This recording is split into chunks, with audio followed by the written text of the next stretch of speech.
lo estabilizamos y le ponemos música, porque si no, Se mueve sí, todo. claro, se oyen ruidos, luego a lo mejor yo hay veces que me tropiezo o te chocas con las cosas.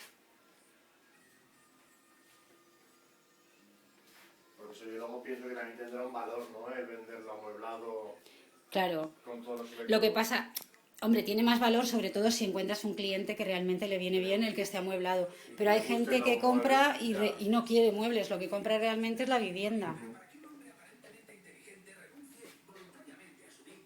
Pero yo lo que le comenté, pues tiene el aire acondicionado con bomba de calor, tanto aquí como en la habitación principal, entonces Que eso también, quieras que no le da más valor a la casa.